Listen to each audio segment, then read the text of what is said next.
Hi, everybody. Hello, hello, hello. How you guys doing? Happy Friday. My name is Carlita. And my name is Nally. Like, this is Nally. And we are the founders of His Chosen Sheep. Yeah. Welcome, everybody. If you are catching the replay, we hope that this is gonna bring some great insight into your life. Yeah. We are in the month of September, and in September we are talking about stewardship. Yes. So we're gonna be talking about today. We're gonna talk about money. We're talking about the dough. We have a special guest today who knows all about it, all about money. He works for a great institution that handles money, but most importantly, he works for the kingdom. Absolutely. So he knows all about the way in which God wants you to steward your money and how to best utilize it. We have Willie Smith Jr. with us today. It's going to be a great conversation, so make sure that, finance is a topic that a lot of people love to talk about but don't want to talk about. So as you can see, it's going to be today, your penny has a purpose.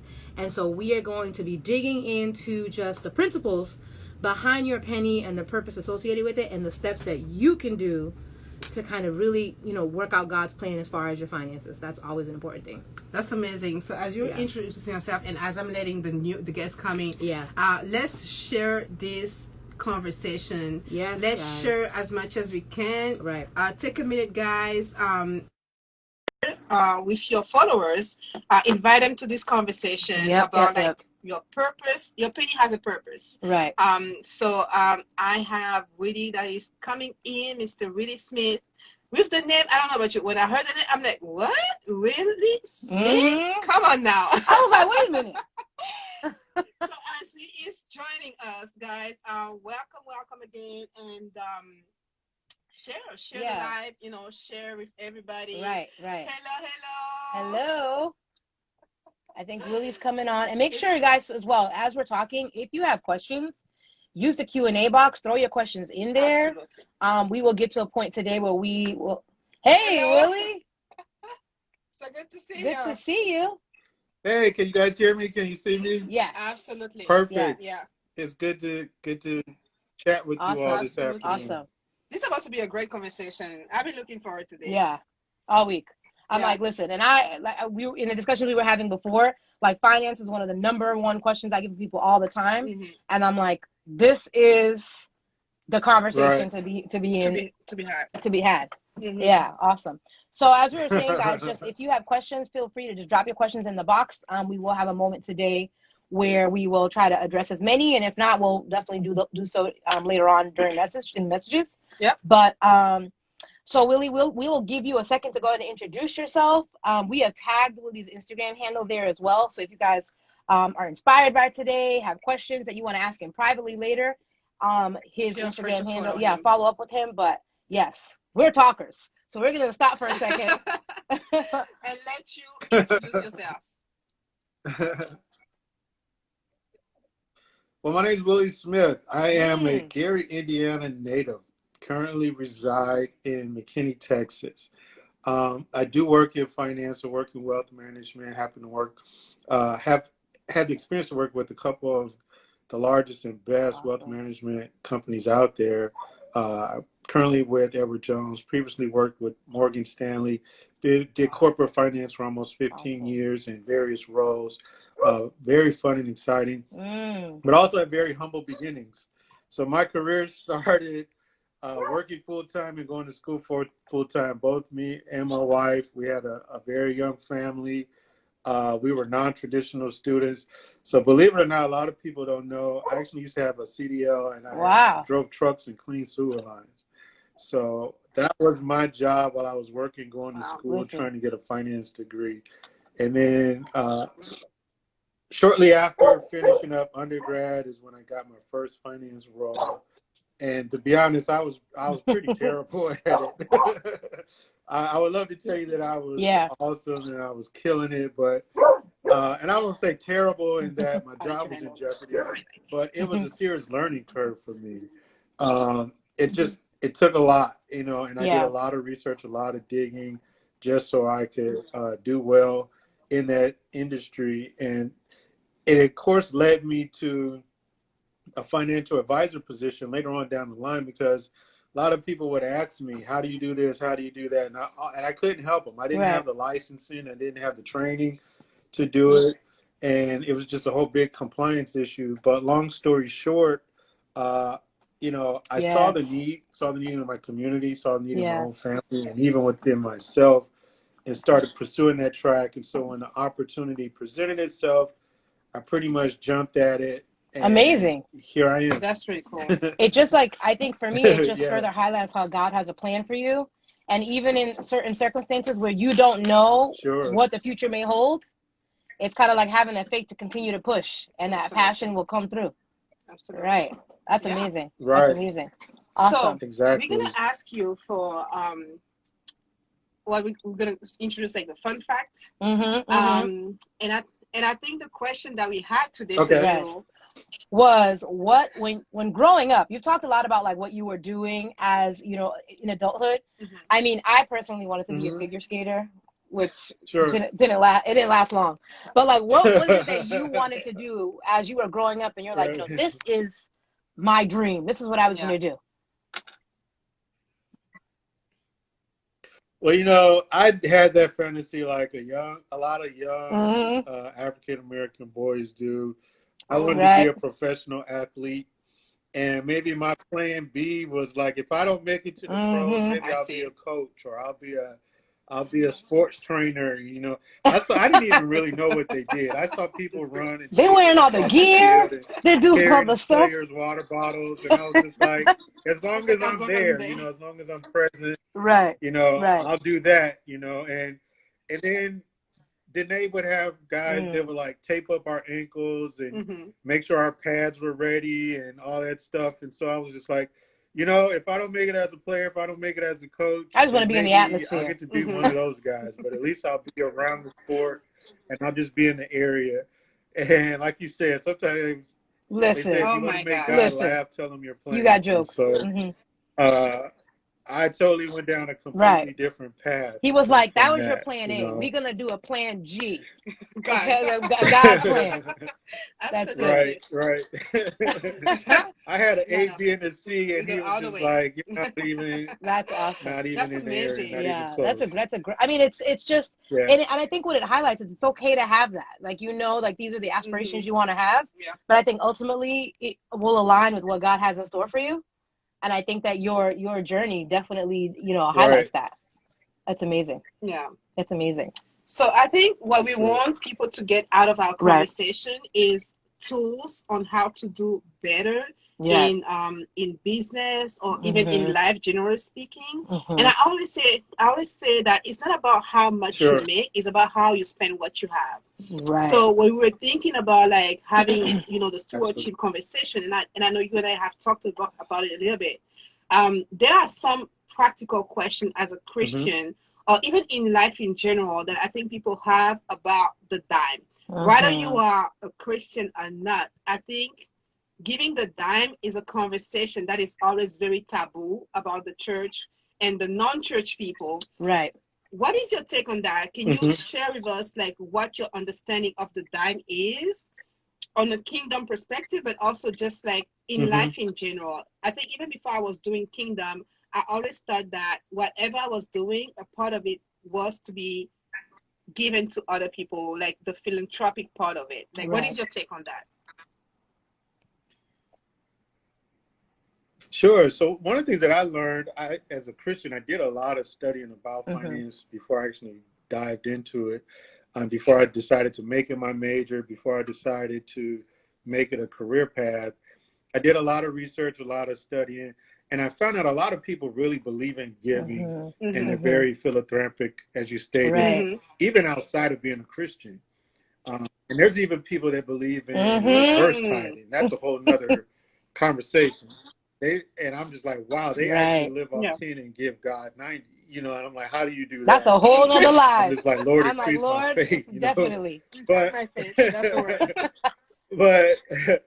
but in terms of the dime, the tenth, giving the tenth from a Christian perspective isn't just a New Testament concept or or a modern Christian concept. It's something that precedes even what we would call the dispensation of grace. It goes all the way back into the Old Testament in the scripture, where we see Abraham giving a tenth when he meets the high priest Melchizedek. We see Jacob, as I wrote about in my post, giving a tenth as he's been converted. And so I've always heard it in church so many times, and it always came across kind of as an aggressive approach, or almost a guilt approach. Like, you don't do this, you're cursed. If you don't do this, you're not blessed, or you're not getting all that God has for you. And we always heard it from that perspective, and even more so from like a scarcity mindset. Like, do this, you get ABC. Don't do this, and you're going to get all these negative results. And I just really believe that God has a purpose and a plan for every person. That's why he's here. And I believe that he asks for the 10th because that's something that he reserved for himself.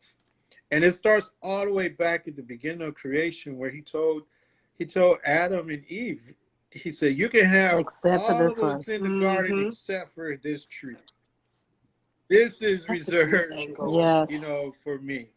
And we see it exemplified throughout scripture and throughout time.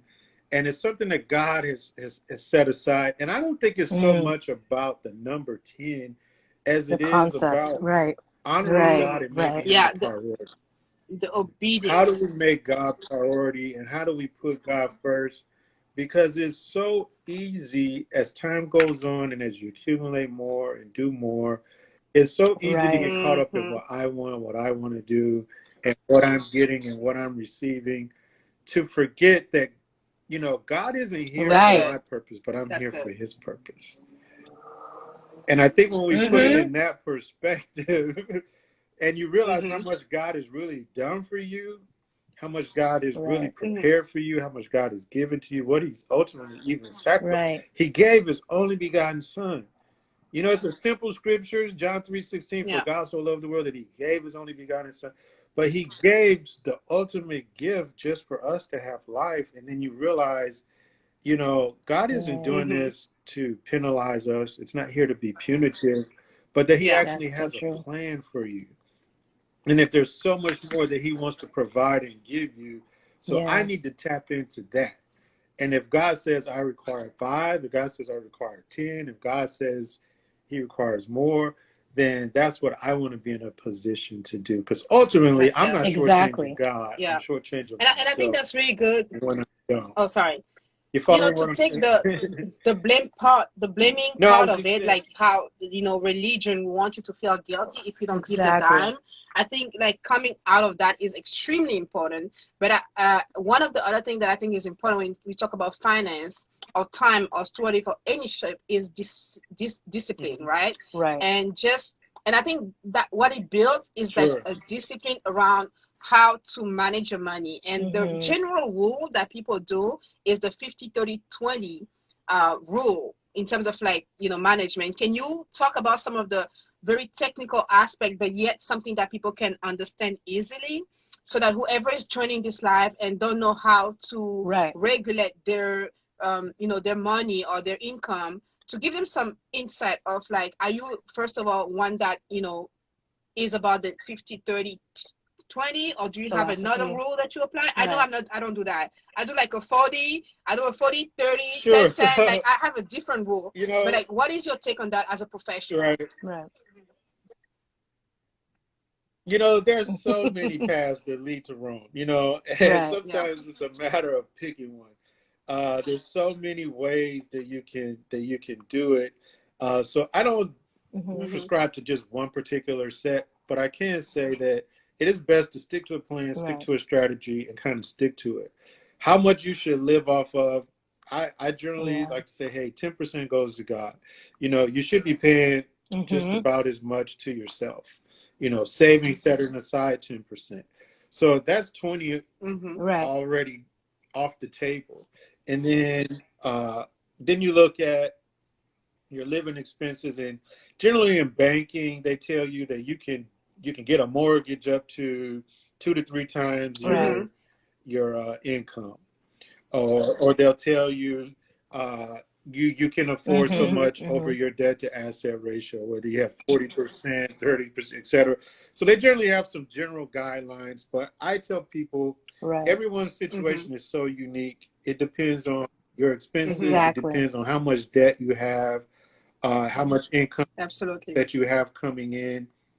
It makes it so unique to every single person. So it's in our best interest to kind of sit and tailor that for each one of our clients when we sit down and have these conversations. But I would say that's not a bad framework, a bad place to start. You know, sometimes we start with that framework, and then we kind of trim the fat or trim the edges, so to speak, and customize to what makes the most sense for us. You know, there's a lot of great there's a lot of great people out there like Dave Ramsey. You hear of other people. I think it was Larry Burkett, somebody who was around when I first started learning. And there's so many different examples out there, and a lot of different services out there. And they all may have something a little different, but the key is get started. And if you need to make a change, you can always pivot, make a change. You know, there's generally nothing really punitive if you switch. If you say, hey, I'm no longer a Dave Ramsey follower, you know, what's going to really happen to you, you know? So, but starting with those frameworks is definitely nothing I think wrong. an important aspect for me about it as well is just also digging into your relationship with money. Before you even get to that point of framework, is really understanding your perception. Like I personally started off with Susie Orman. She was my girl back in the day.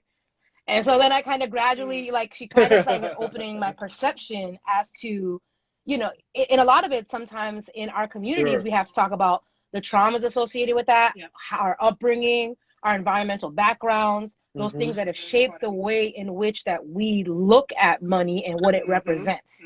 Whereas we'll confuse money with the spirit of mammon. And it's like, it's not, you need to understand that it's not a negative thing. It's about how you're using it, how you utilize it, how you view it.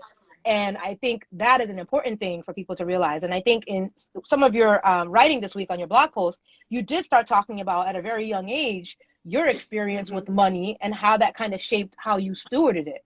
Could you talk a little bit about that for some of our guests? Sure. So first I would say to piggyback off what you just said, behavioral finance is a big area. And we need more people. We need more people. We need more minorities in those areas to understand why we do what we do, the whole psychology behind it, your experiences, and you're absolutely right. Your philosophy about money, your relationship with money. Those are key questions we sit down and talk with people when they come into our office. How do you relate to money? Early experiences, what your parents taught you. Myself personally, I can first remember holding money in my hand and it having any real significance, any real meaning to me was probably like around the age 12. My dad would tell me all these stories about him and his brothers and the paper routes they had.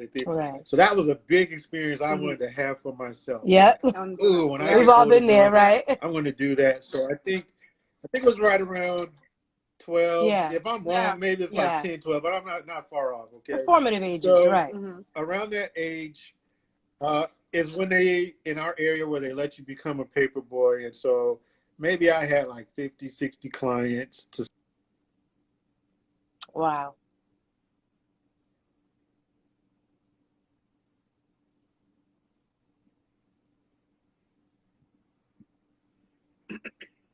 I'm like, wait a minute now.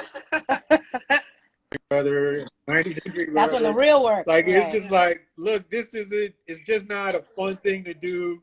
You know, it's not just enough to say, add me to the family legacy. You know, it's just like, I have to, I got to actually get up and work, you know. And so, but I did that for a few years. My route actually grew. As people would quit, I would take on other routes. As other things would come open, I would do more. Even one time, I think I got like paper carrier, paper boy of the month or something like that. So those little accolades were good experiences for me. And it even talking a lot about entrepreneurship. That was one of our segues. So definitely good. And stewardship. Yeah. And You know what's funny is that I didn't even know this starting out. Maybe my dad knew it, but it wasn't shared with me. So it's like I got the papers, I delivered them, I collect the money, and then I thought like, oh wow, all this money is Wait a mine. minute. And it was like, no, like you have to pay for these papers. Like what? I have to pay for these papers?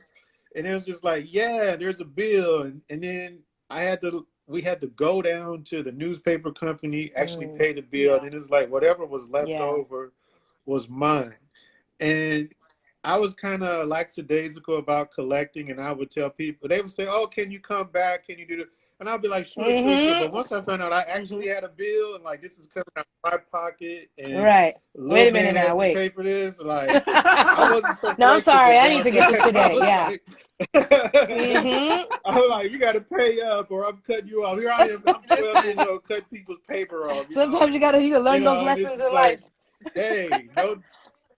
Yeah, like no delivery. It's a vital here, lesson. Buddy. It's a vital and lesson, so, I but think it taught me, Oh, sorry.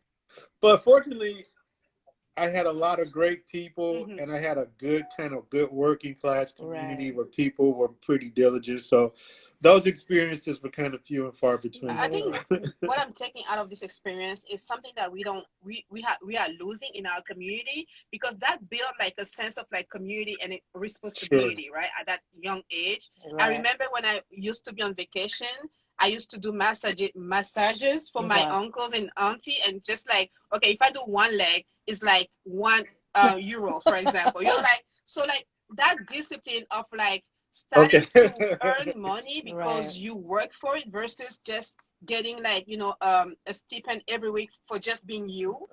It's something that I think like regulates and kind of like disciplines you in terms of like how to even like understanding the mechanism behind like making money and spending your money, because then you're like, okay, I have to save this because then I need to buy this. Like the accountability part of it, I think is extremely important. And I think one of the things that I want people to talk about to people is also like the credit.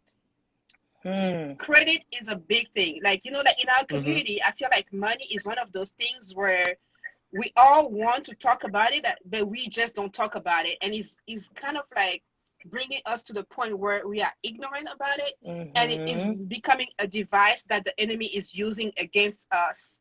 So I want you to talk about credit. Like, I don't think credit itself is bad, but I do believe that there are bad credit and good credit. Like, can you kind of like, because we don't have like a full, time where we can talk about everything. And we might have to do a part 2 at some point.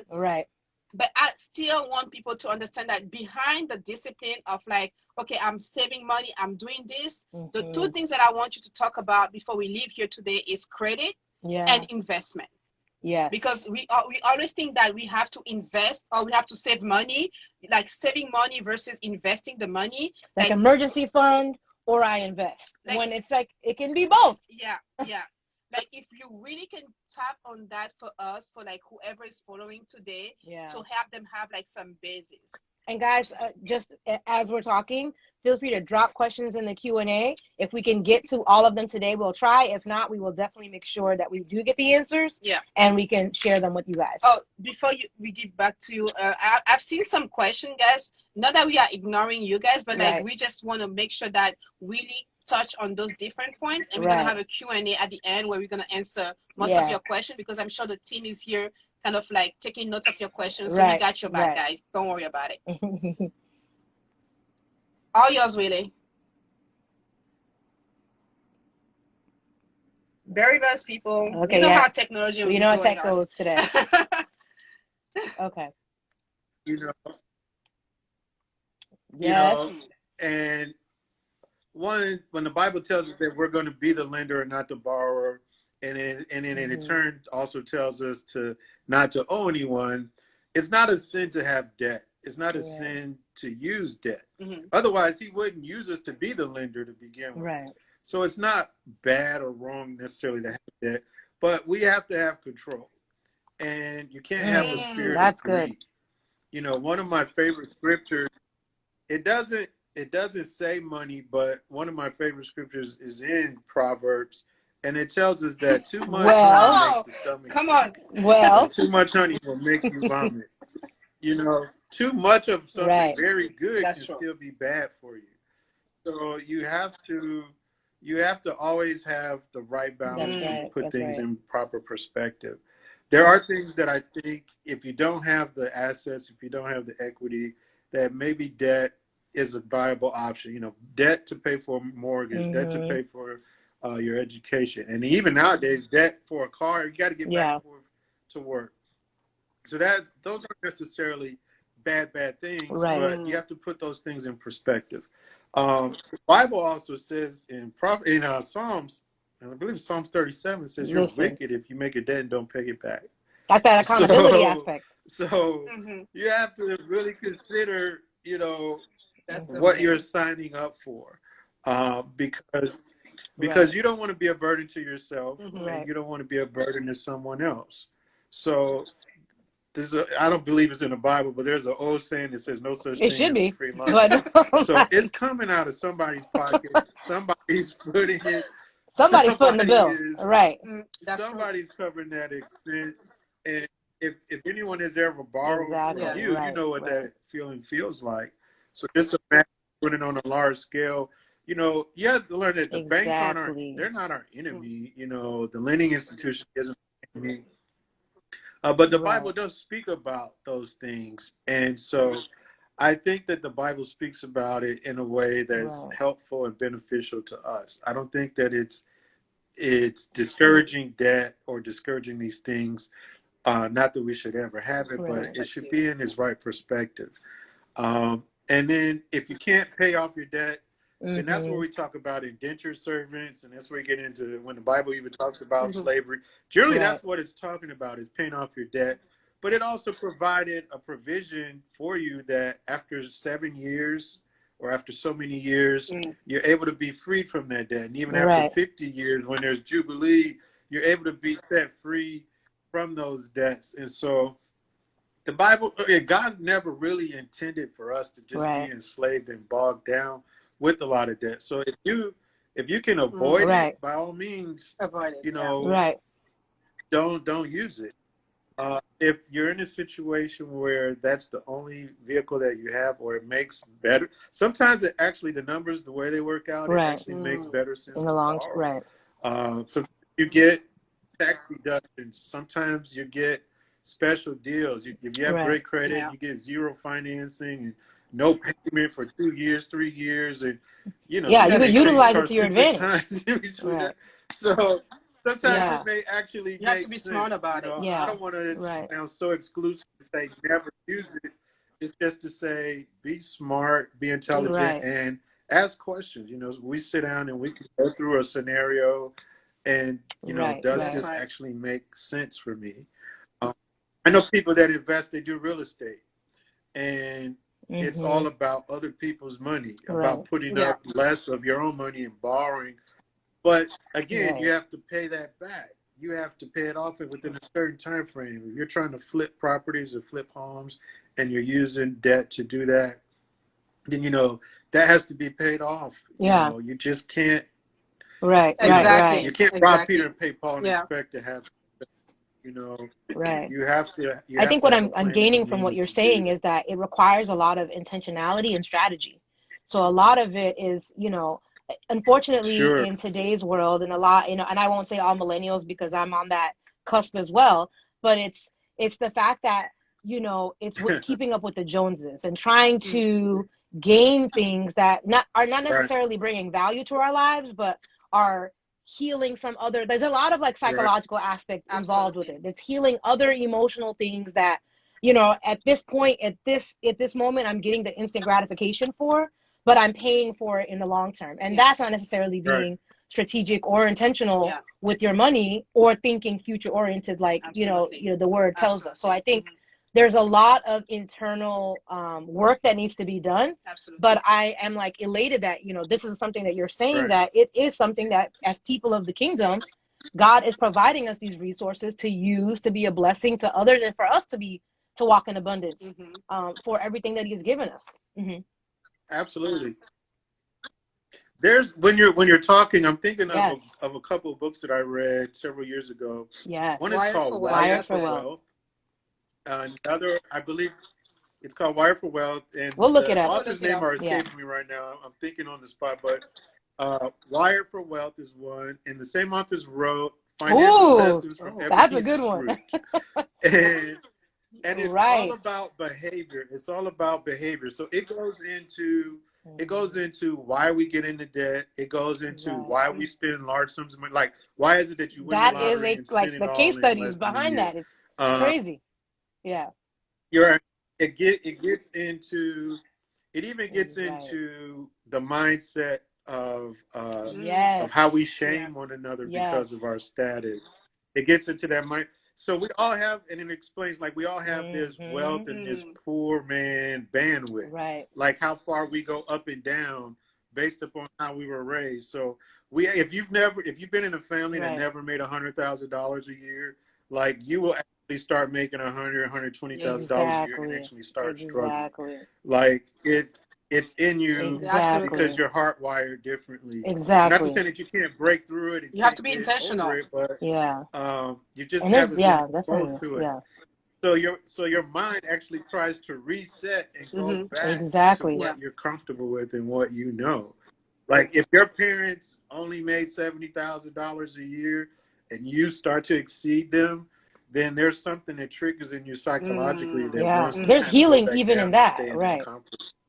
And those books really get into it and explain it deeper, but it's definitely affects everyone. You know, to act like, I'm excluded, or it doesn't. Yes. And I like to say it in this way that, poverty is a mindset. Right. It's not like people are poor. Like, it's not about money. It's like a mindset issue. And I think a lot of it has to do with us taking responsibility for past traumas, and then from there, rebuilding our identity and building our identity around, like, what we are worth without money, with or without money. So I think it's about, like, some self-worth perception more than it is about, I want to buy all these, like, brands and do all these things or spend all this money, versus I know who I am, and if I'm buying it because I can afford it or because I want it, but, like, versus just trying to find identity through what we are buying or spending money on. Listen. Well, the Bible says where your I was just gonna say, is, right? The Bible speaks so much about money. So your money, your money and your job exposes what even myself, I'm gonna say you, it exposes what my idols are. It exposes where my values are. And when you look at it from that perspective, that's why giving matters so much. That's why putting God first matters so much.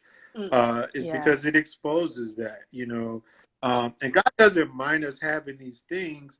He just minds us putting them priority and precedence over Him.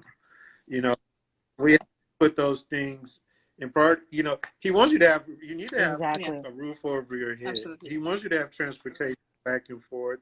Absolutely. You need to have shoes on your feet, but it doesn't have to come at the expense of or degrading your brother and your sister.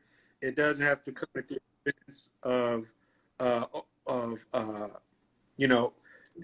willing to do anything to get it. That I'm willing to compromise my values in order to have those things. Then that's where we get into the greed. That's where we get into the sin. And we get into so it's a matter of your heart. And just so as we're starting to transition slowly into the Q&A session, one of the things that I would say is, I'm going to ask it to you directly, like, what is, like, the best investment you have done under, I wanted to say $20, like, how, like, people want to invest, like, what is one thing that you spent $20 on and you were just like, oh my God, this I was not expecting to get so much return on this investment. Right. So I'm going to give a direct answer and I'm going to give an indirect answer. I'm going to give my indirect answer first, because I don't think you could ever really invest too little in yourself and your that's a word. development. So one is just getting an education and learning and investing time reading a book. It does take a lot of money. You can get a good book for under $20. The ones Listen. that I just mentioned, I'm pretty sure they're under $20 each. You know, so so one is just investing in your own development. Secondly, it many things that you could get into, particularly when it comes to like an IRA account and a retirement account.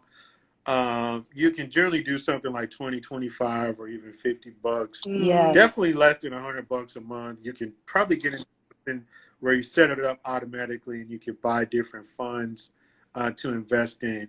And that's great specifically for people that are starting like at ground zero. Like, what do I do when I don't have nothing? What do I do when I'm just getting started? What do I do when I'm just like, you know, you can start off doing like, $20 a month, $50 a month, and just start building a nest egg into some great mutual funds, you know, or what we call ETFs, exchange traded funds. And there's a plethora of them out there. You know, we can always sit down and have a private conversation on which ones are best for each person. But that's something simple that's easy to get into, that doesn't require a whole lot of heavy lifting, doesn't require a whole lot of assets. I think that's to get started.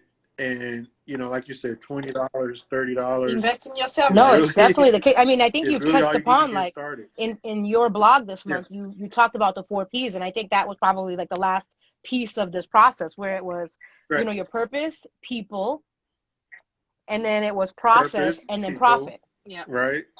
So, I mean, it looks like all of these particular steps will kind of ultimately lead you to that profit aspect. But I think it's a framework, and it's definitely something that takes time, investment, strategy, and intentionality, as we talked about. Sure. That's amazing. I think that was a great talk, and we kind of like wanna, before we wrap up, like I want us to do like a Q&A, and then we're gonna come back to what are the big 3 takeaways. So while you were talking, there was some question going back, and thank the team who actually put all those questions in the Q&A. Right. So Odifax was asking, can you please describe briefly how the dime is used in the church operations?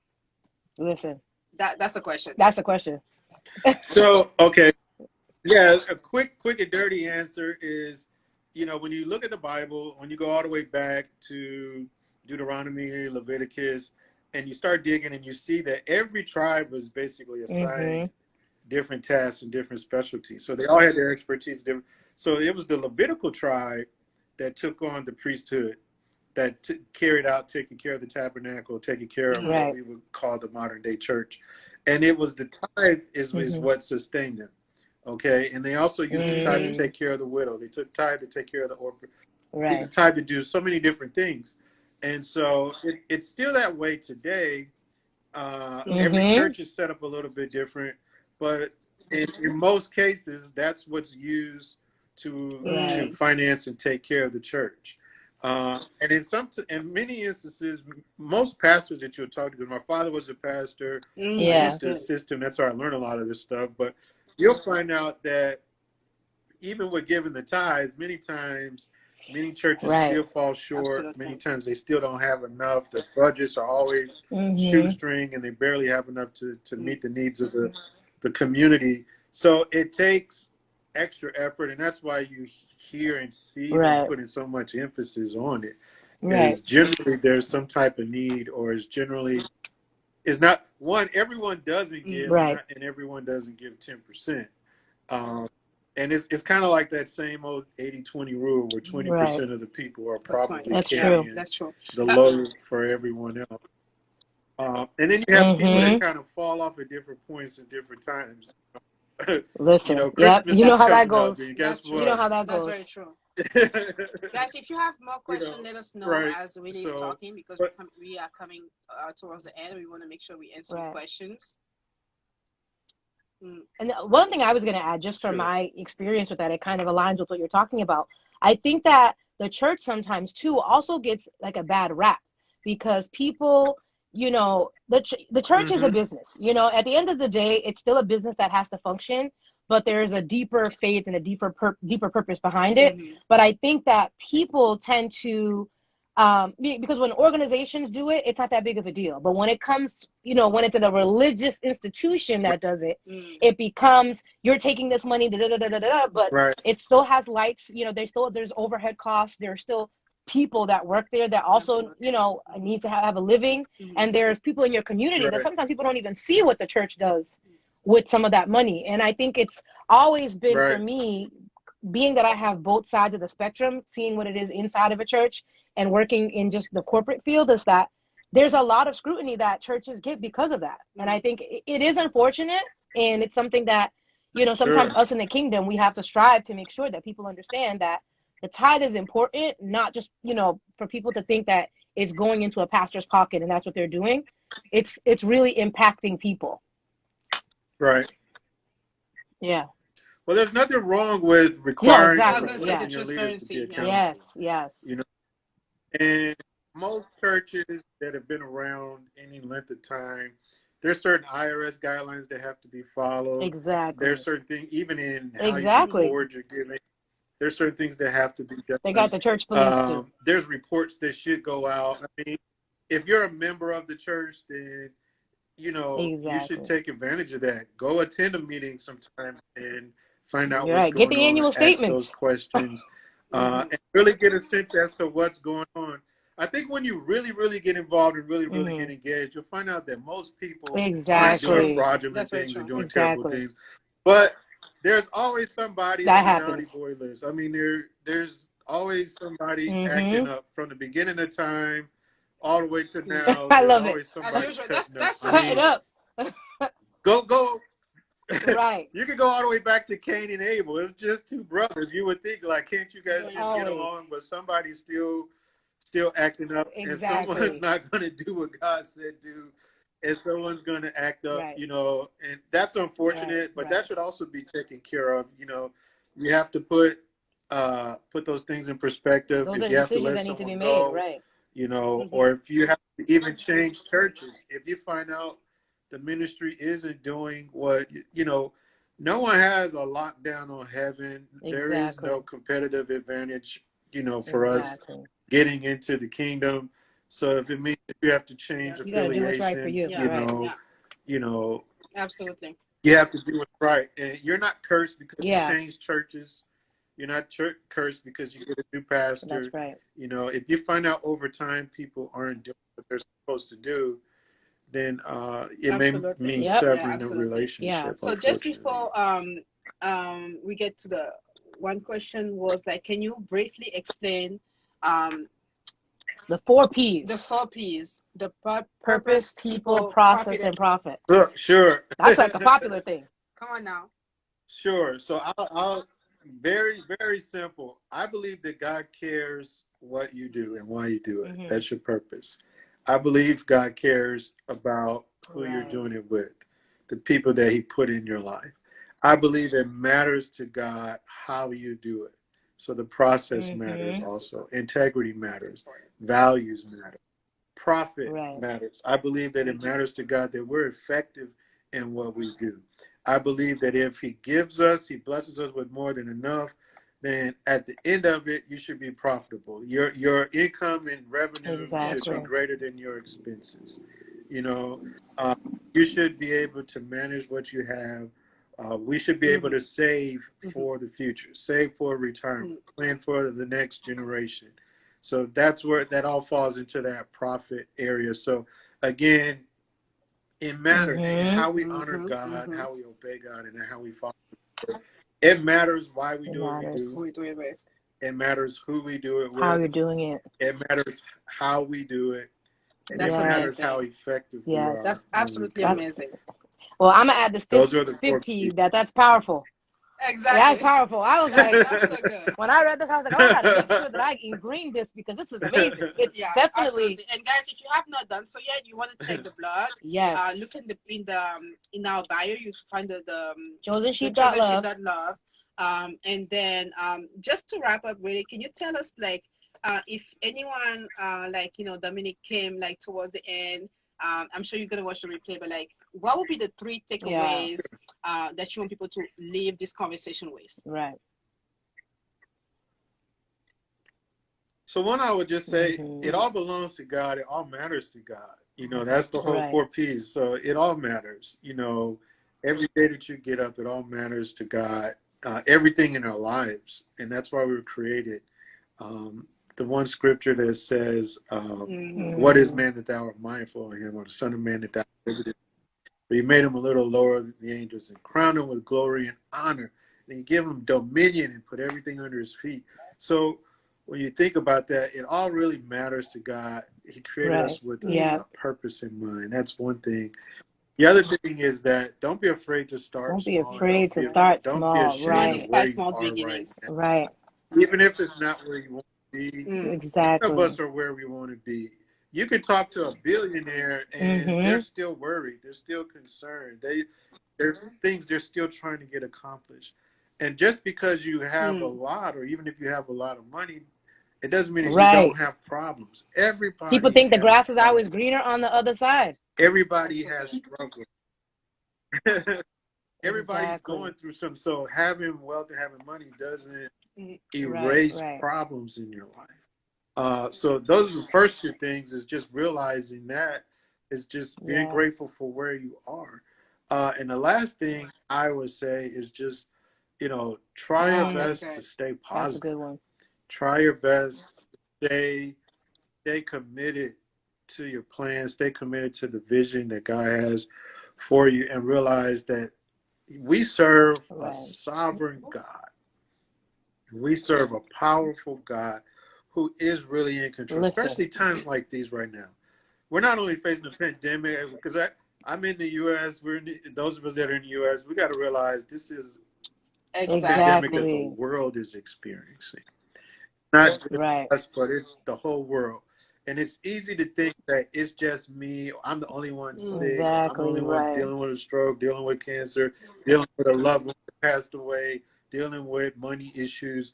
No, we all are dealing with these things. So you're not alone. You're not by yourself. But realize you serve a sovereign God that's in control. Everybody. And he has a master plan preaching already. for everybody. You know, it's tough. I'm talking to myself. When you're facing challenge, facing something, it's easy to get short-sighted and get stuck in that and just see what's right in front of me. Like, this is what's in front of my face. But knowing that God has a bigger and a brighter plan, and that all is going to tick and tie and make sense sooner or later. And sometimes we don't get the answer that we want. But I believe that right there, that's the thing. Answers. It may not be what I want and what I like. God doesn't ask me if I like it, but I believe God always answers. And sometimes the answer is no. Sometimes the answer is wait. Sometimes the answer is for the next generation. Yeah. You know, I'll say this and I'll shut up because I remember if you remember in the Bible, David wanted to build God a temple, and God didn't allow him to do it. He says, "Your son is going to do it." So you know, some things are for you. Some generations are. I mean, some blessings are now. Some blessings are generational, where they're for the next generation. Some things are set up for someone else, and sometimes you don't realize, you know, why you're doing what you're doing, and then you find out years later, like, oh my goodness, God put me in this to be a blessing to this person or to this cause or to get involved. And you know, not everything is for you. You know, I would. And especially us African Americans, if it's not Black people, if it's not Black Lives Matter, or well, listen, there's a whole lot of causes. There's a whole lot of things. So don't shortchange yourself, you know. And not to say don't be involved in those things. Absolutely, be involved in those things. But God may call you to something environmental. He may call someone else to deal with women's rights. Be open to the call. He may cause someone else to deal with world hunger. You may call someone else to deal with a host of other problems, you know, sex trafficking and all these other. There's a plethora of issues. There's a host of things, a host of problems. Sadly, but it's true. It is true. You know, don't get mad because someone isn't involved in what you're passionate about or what you're called to. You know, just know that God has a plan for you. And be happy knowing that He's a sovereign God and He's in control and that things are actually work out. This was such an amazing conversation. That's awesome. Honestly, like we didn't talk about everything. We didn't talk about finance, psychology, intention. Like, we went through the whole gamut. This was so good. That's true. Because money That's is true. integrated. It's all integrated. We see it as something different. We see this is my business life. This is run my in personal silos. life. This is my spiritual. But really, you're one person, and it's all integrated together. Finance is kind of like the receipt Yes, for that's it all. good. That's all. The receipt. I want you to write that down. Finance is the receipt for it all. Oh my God, the receipt. Wow, that is powerful. Honestly, really, we want to thank you before we let you go. Thank you for so this much. Conversation. This was amazing. Yeah. And just one last thing, because we are in the middle of a pandemic. Mm-hmm. What is the one adjustment that you have, done to your life since the COVID? Yeah. Since COVID, oh wow. So one is just, this is a miracle of me talking to you all. Amen. So, taking advantage of social media, putting content out there, just talking to people and sharing with people, because people are hungry, thirsty, and they're looking for the truth. They're looking for real answers. That's one thing. The other thing is, I was always an outdoor person, so everybody's out getting out riding their bike, everybody's getting out fishing and golfing and I was doing all that stuff anyway to begin with, so it's not new for me. But continue to do that, continue to spend time with your family, continue to just check on your loved ones and make sure everyone is good. Whatever way you can be of help. And lastly, I would say is just stay committed in prayer, stay committed in ministry and whatever capacity God is blessing you to be a blessing to others.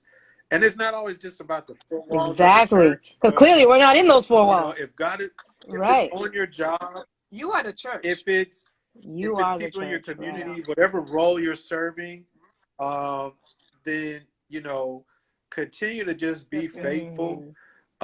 There's one scripture, and I believe Martin, I may have shared this with you a few weeks back, Carlita, when we spoke.